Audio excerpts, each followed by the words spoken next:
அனைவருக்கும் இனிய வணக்கம். இன்று ஒரு குட்டி கதை. எல்லாருமே நல்லபடியாக பொங்கல் கொண்டாடி இருப்பீங்க.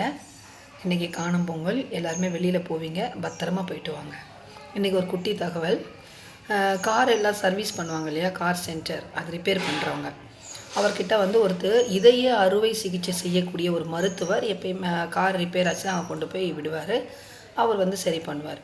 ஒரு நாள் என்ன பண்ணாருன்னு பார்த்தீங்கன்னா, அந்த கார் சரி பண்ணுவார் இல்லையா, அந்த சர்வீஸ் சென்டரில் இருக்கக்கூடிய முதலாளி டாக்டர்கிட்ட கேட்டாராம்.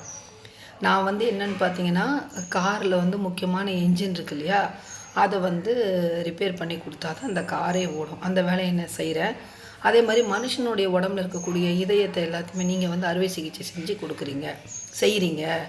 ஸோ நான் என்ஜின் வேலை காருக்கு முக்கியமான ஒரு பார்ட், நீங்கள் மனுஷனுடைய உடலுக்கு முக்கியமான ஒரு பார்ட்டை செய்கிறீங்க.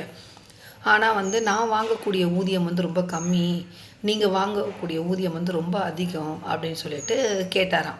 அவளுக்கு அந்த மருத்துவர் சொன்னாராம், நீ கார் என்ஜினை சரி பண்ணும்பொழுது எல்லாத்தையுமே நிப்பாட்டிட்டு சரி பண்ணுவேன், எல்லாத்தையும் ஆஃப் பண்ணிவிட்டு.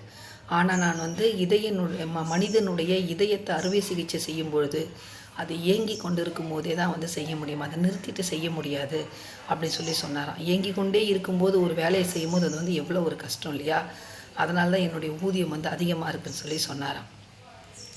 இந்த கதையிலேருந்து நம்ம என்ன கருத்து எடுத்துக்கணும்னு பார்த்தீங்கன்னா, எந்த ஒரு வேலையுமே எது ரொம்ப கடினமான வேலையாக இருக்கோ அப்பொழுது தான் அதனுடைய வெற்றி ரொம்ப சுவைக்கத்தக்கதாக இருக்கும்.